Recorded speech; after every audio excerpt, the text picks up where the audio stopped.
Welcome everyone to the Sports Gambling Podcast pregame show. I'm Sean, second Money Green with my partner in picks, Ryan, Real Money Kramer. It's happening, Kramer Dog. Wow! Shout out to the new producer. That was beautiful. Little intro music to get the juices flowing.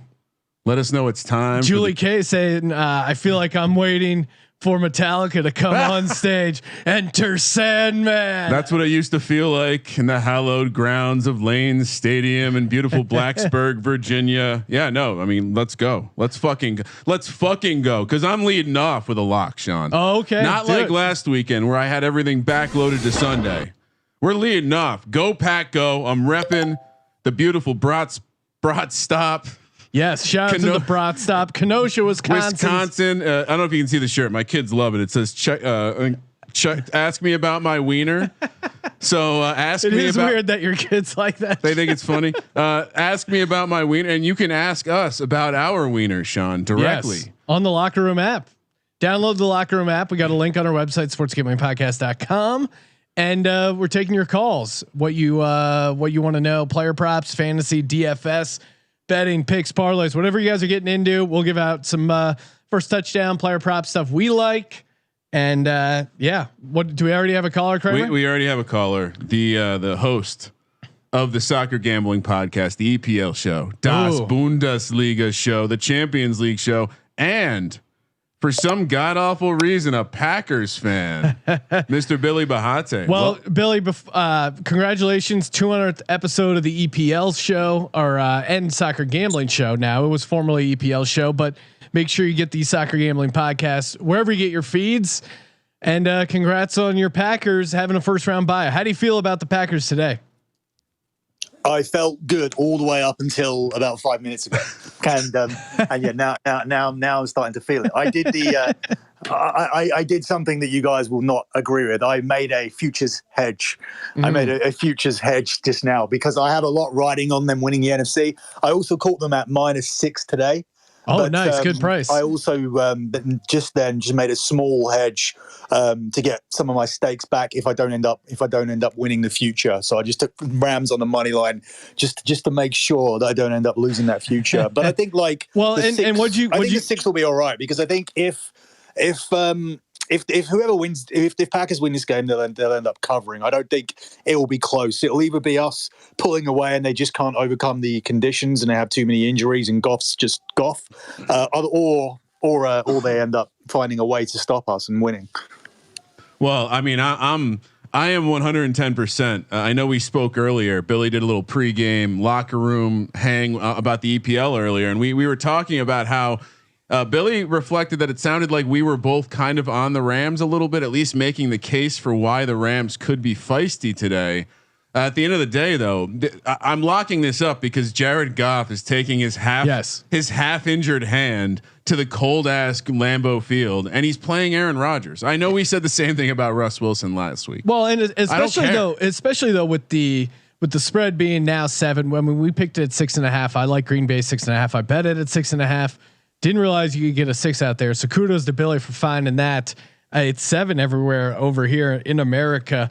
But yeah, I think you guys in a weird way dodged a bullet because if Wolford played, I think his running ability and scrambling is something interesting that is tough to account for. I think Goff dealing with that thumb injury and Goff not being a cold weather quarterback, I think it's easier to game plan around him. And the Packers defense hasn't been amazing. They have been been susceptible to the run. So I think Cam Akers maybe gets it going a little bit, but I still like Green Bay at least by a touchdown. I forgot what was the exact score I gave out, but definitely on the under as well. Yeah, we actually wrote it down, Sean. So the only thing that scares me on the Packers side, honestly, is the left tackle Bakhtiari being out against that Rams defensive line. So if they can just give Aaron Rodgers enough time, to kind of pick them apart, I think they'll be okay. Sean, you gave out 24-13. I gave out 28-13. We were both on that lucky 13 for the Rams. I just think it's going to be all about like the Packers defense. Say what you will about them. They're playing a one-dimensional team. Yeah. No Cooper Kupp. That's going to matter. By the way, Sean, if you are going to take a stab at some guys on the Rams, like that makes Reynolds interesting. If they are going to pass the ball, Goff and Reynolds have had some chemistry in the past. Cup being out, someone's got to get those targets. I'm thinking it's either Reynolds or Higbee. But again, like if you're a Rams fan, the only way you win this game is the defense balls out and Cam Akers runs for 150. Billy, before we let you go, let's throw out what do you see the final score being? I can only see it if we win. I can only see it being a blowout. I just can't see it being particularly close. I mean, I was talking trends with I was talking trends earlier with Kramer and trying to find reasoning behind this pick. But the thing is that with the climate that we're in, we're seeing such crazy stuff in all kinds of sports. Like we're seeing like trends just being obliterated. I mean, the key one was the one that like stunned Kramer was the one here where I said that teams who lose in the conference championship are 33-15 ATS the following year when they play in the divisional round. And in addition to that, it gets even more ridiculous. Teams who lose the conference championship are 21-3 in the divisional round the following year when they play an opponent who won by double digits the week before. So that's the Rams beating the Seahawks 30-20. So you look at this stuff and you just think, everything is looking so good. But then when you look at this year is what concerns me. What's going around in other sports, even what's going on in the NFL. Like 82.3% of teams cover in the playoffs historically.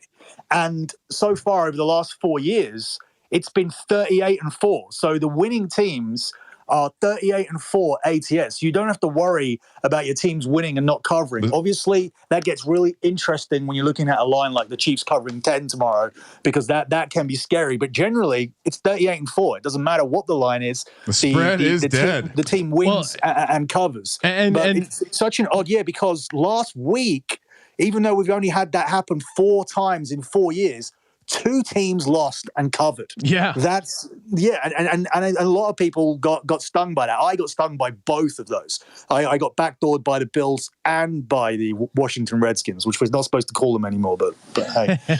Well, you're from across the pond. You don't know any better. Appreciate you calling in, Billy. Go Packers. Let's go. Let's Packers. Let's go. We'll talk later, Billy. We got another caller, Sean. Oh, we don't. We no longer have someone in the waiting room. That's all right.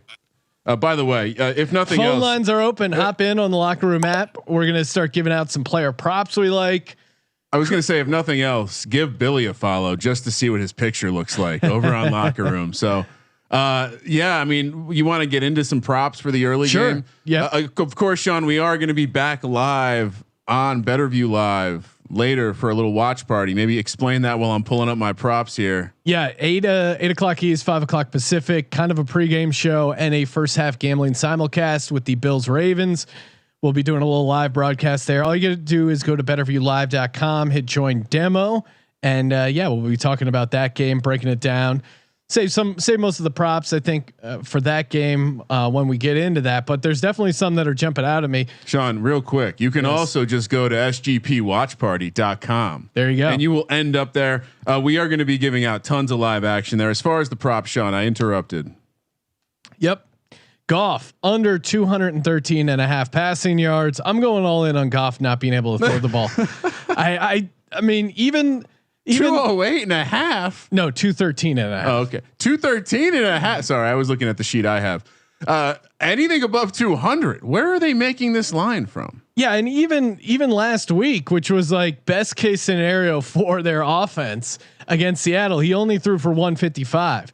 Even in games against Seattle, even a healthy Jared Goff against the Jets threw for 209. Where are the 213.5 in cold weather? I just don't see him getting anywhere close to that. Oh, I'm going to join you on that one. That was tangentially on my radar, but I didn't want to. I don't know. I have not been doing well in the picking the spots to fade Jared Goff. It just seems so freaking obvious. Yeah, maybe it is a little too easy. This one, another one. I think Aaron Jones has a huge day.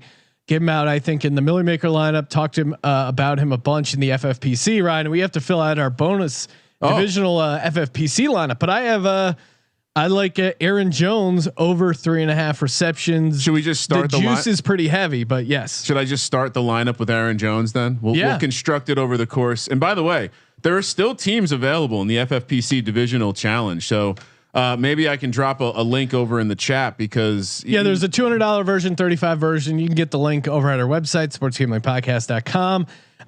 Arab 23 saying, do you think Tunyon scores a touchdown? Yeah, I do. And I have him for the first touchdown at plus 1,000. And I also like his over receiving yards, 34.5. So I'm a big #Tunyon time. I think playoff time. And especially if I think Devontae Adams still gets his to a degree, but I think if Ramsey can slow him down a little bit, or even if they want to get away from Ramsey a little bit, I think Tunyon should be involved.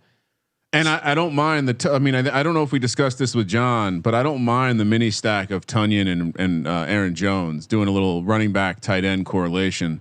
You could do worse. Unfortunately, it's just so scary to not have Adams in a fantasy format, even against a talent like Ramsey. I still think you got to play him. I'm afraid. Sean, for my first one is that Jared Goff throws an interception. I was able to get minus 135 earlier. What? Hello? What? Yes. I mean, maybe it's just the throws are so bad. And yeah, again, he was so off target, even in that Seattle game. Like, it's not the throws he missed were just way off the mark. I think his inaccuracy could hurt the interception market. That would be the only that would be the only thing I'd be concerned about. Kramer, what else are we putting in our FFPC? Well, lineup? We're talking this game, and who are we throwing in for the Rams? I think we both agree we like the Packers laying the points. Yeah, I would still lay it up to 7. By the way, if those of you who are asking, maybe they have a 7 in their local spot. Maybe they're playing over at WinBet, Sean. Sportsgamblingpodcast.com/win for that. But I think we really like the Packers to advance. So who are we punting with on the Rams? There's no defense in this contest. There's no kicker. Yeah, I mean, do we take a stab on someone like a Higbee, someone that could catch some of these extra balls when we don't think Goff is going to have a very successful game, or do we just take chalk with Akers?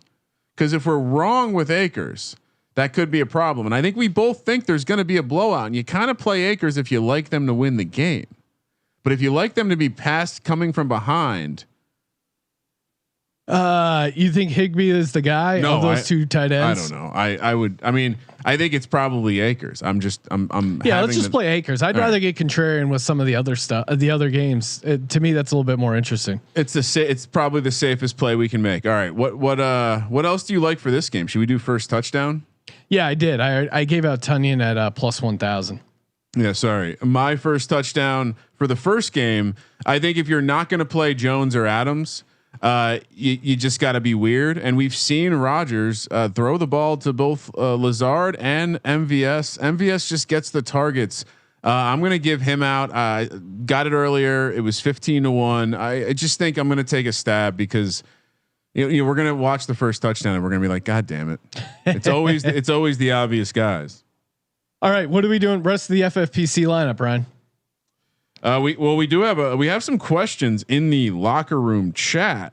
Tell them to call in. What are they doing? Well, we can bring Jake on if he wants. He's asking better value: Jones receiving yards over 25.5 or the 3.5 receptions.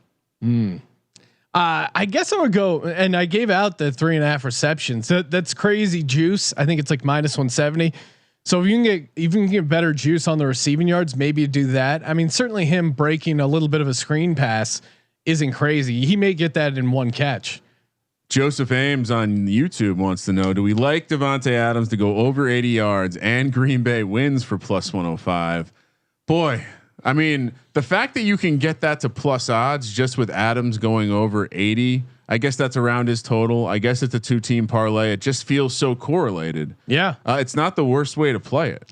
No, I like that. I would see if you can get, that feels like a great price too, considering the money line is in the minus 300 range. Yeah. I would be interested to see if you could do that, a similar bet just with his catch total and not necessarily his yardage, because there's a formula where, his depth of target isn't crazy for how good he is. And I could see him getting some shorter underneath stuff and not necessarily maybe like having 7 catches for 42 yards like he had against the Panthers, or even like a 6 for 61, or 8 for 66. I'm reading off some of his box scores here. I think the more sure thing is, I mean, in every game he's played since October 18th, he's had 6 catches. So if you can get his over under catches, 6.5, it's right? probably 6.5. But a lot of the, most of those it's 7 and above. I was using kind of 6 as a qualifier there because the Detroit game he only had 3. So I think I would rather kind of go receptions with him, but I don't mind that at plus 105. Rodgers first touchdown plus 2,000. You know me, I'm always a sucker for a first quarterback touchdown in a playoff situation, in a must-win situation. Likes to bring out the belt. Oh, and you show can everyone the belt. He's not afraid to do a QB dive over the top or a sneak, or even do like you could see him faking a dive play and then him holding up the ball on a bootleg. I can totally see that. So this seems like it has a high possibility of just being a Rodgers fuck you game. Yes. Like on some level, if you're Aaron Rodgers and you're coming into this, like, all right, again, Russ, we made the same argument for Russ, but he's a different guy. Aaron Rodgers has been in fuck you mode all year. Yep. And he's going against Jared Goff. You don't think that that matters, right? You think Aaron Rodgers wants to lose to fucking Jared Goff? No. I mean, it's Trading Insider Patrick Fisher pointing out that JGSI is surging this morning with the early trades. The opening bell is good. People buying those commodities, looking for the complete tank job today. I don't know. We're saying a lot of the same shit. We like the Packers. We like Aaron Rodgers. He's going to just destroy. What are we doing in our FFPC lineup, Brian? All right. Well, let's move on to the next game. I mean, because we need a bill. Do we want to just pencil in Josh Allen? Is that the move there? Yeah. I mean, also I'm open to getting. Let's just go Josh Allen. Fuck it. We can overthink it, but again, if we want to kind of put some DNA from the podcast we got to put Josh Allen. As far as the other side of this one, Andrews, Lamar, they're going to be probably the chalkier. Why don't we go Hollywood Brown? Hollywood Brown, contrarian, and also kind of lives up to the flow we think is going to happen. Yeah, and we've shit on him so much, and he's kind of been part of the coming family. back to haunt us. So I think he's earned his right in the FFPC divisional round. I think it's going to be a contrarian play too. Shout out to Andrew Rab over on the Periscope. I still owe him a Chase Young jersey. Yes. So, turns out his size is sold out right now, so I'm off the hook.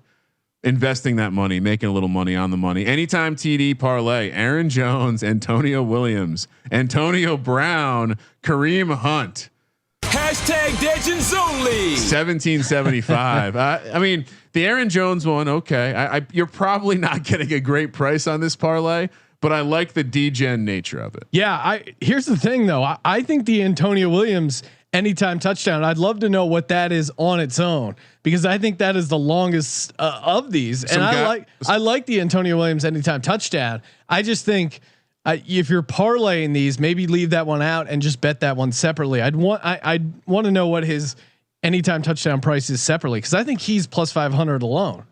I saw that as high as I thought it was 10-1. I thought people were throwing around. Yeah. So plus 1775 on all those parlayed together.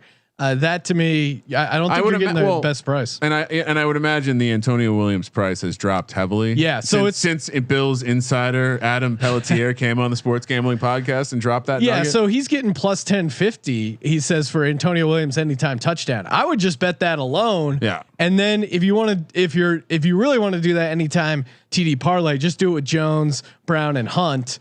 And bet the Antonio Williams one separately. But I like Antonio Williams anytime touchdown at plus 1050 as its own bet. All right, Sean. Well, I mean, for the other, so what do we need? We still have half a lineup to give out. Some of the Sunday games. Reminder: we will be doing a live pregame show tomorrow morning.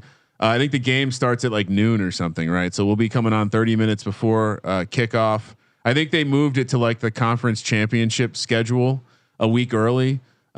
Push it back, make sure people have time to go thank the good Lord before they put their money down. So moving on to those games, Sean, we don't have a Chief yet.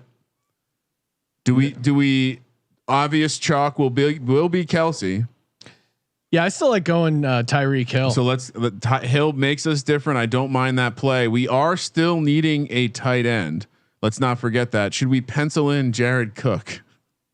Yeah, we don't toss in Jared Cook for the Saints. We've already used a Raven and a Packer. I mean, we've talked about the Cameron Brate angle. If we think, but you think they might win the game. Do you want to just go Jared Cook? Yeah, for the Saints. Yeah, and but then, I like Cameron Brate for the Bucks. Well, you want to go 2 tight ends? Yeah. Oh, interesting. Let's go crazy. Okay. Or I'm also fine taking Antonio Brown or Godwin. Let's go Godwin. If we're gonna take Jared Cook, let's take Godwin. And then do we pick? Who else do we need? We're missing. We have one flex spot. Yep, for Cleveland Brown. Kareem Hunt has to be the guy, right? Yeah, toss him in there. We like him in all sorts of scenarios. All right. That concludes us creating a fantasy lineup and you listening to it. All right, we got a caller, another fan of the program and the Packers, Magic Man himself. What's up? Are you ready for this? Well, I don't know. That heartbeat starting to get going right now, boys. Yeah, I was gonna say. So what are we doing? What are you doing to get ready for the game?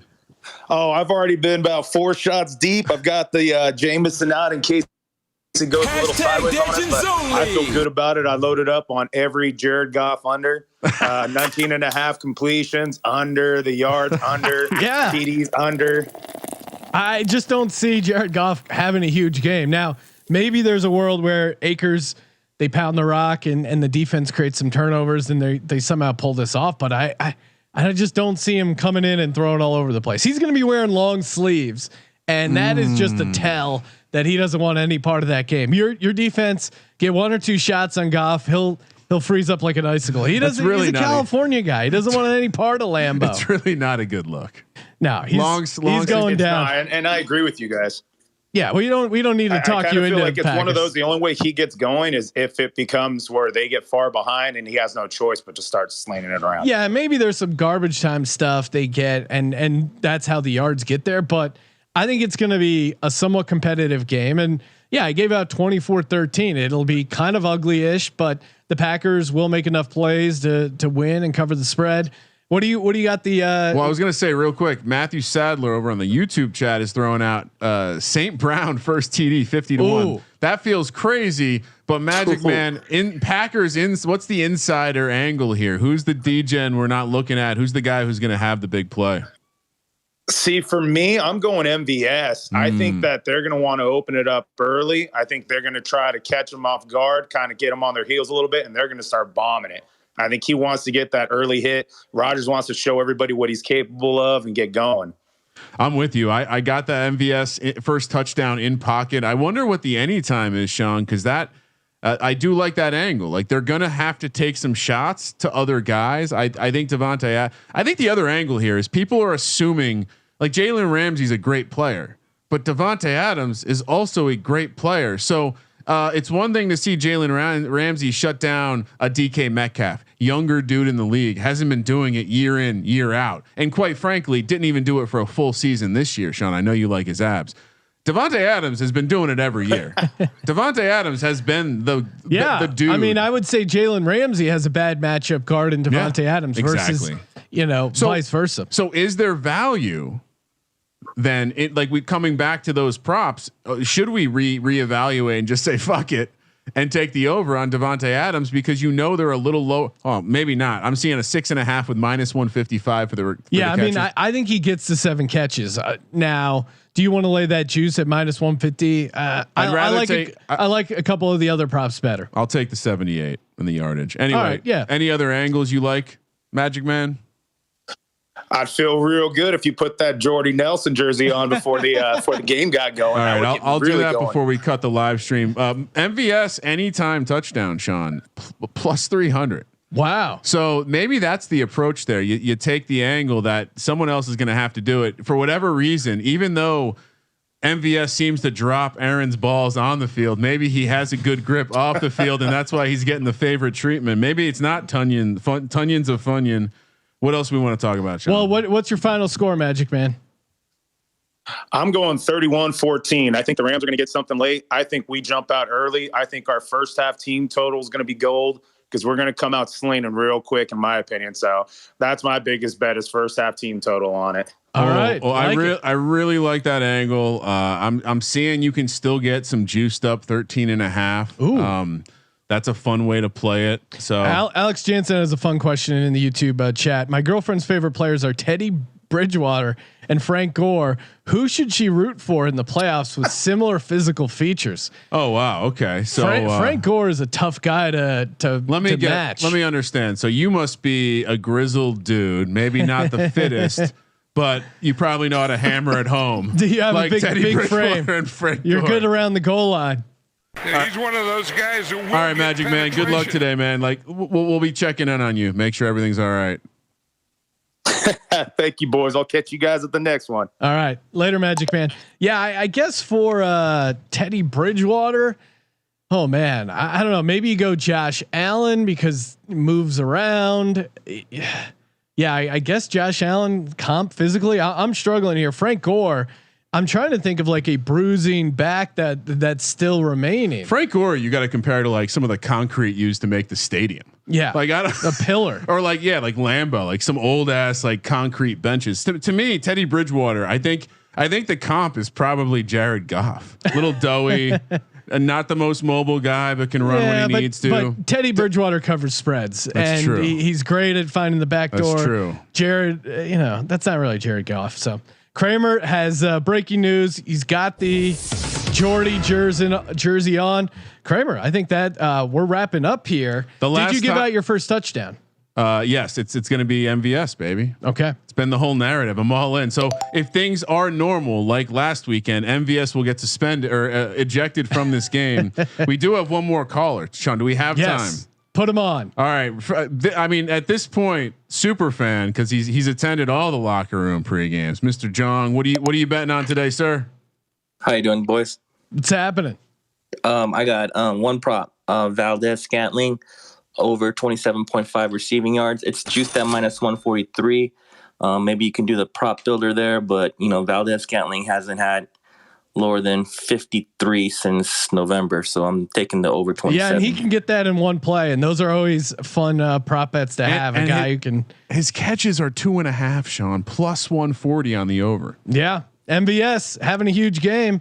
Thanks, John. Yeah, we gotta wrap things up. We gotta watch this game. Let it ride. Let it ride, baby. Thank you Indeed. for participating in the Sports Gambling Podcast. And remember, 5:00 Pacific, 8:00 East, we will be on betterviewlive.com. Join demo or sgpwatchparty.com to get that going. And tune in then. And of course, post-game show on Locker Room, taking your calls, recapping the Saturday action for the Sports Gambling Podcast. I'm Sean, stacking the money green, and he is Ryan. Go Pack, go. Kramer, let it ride.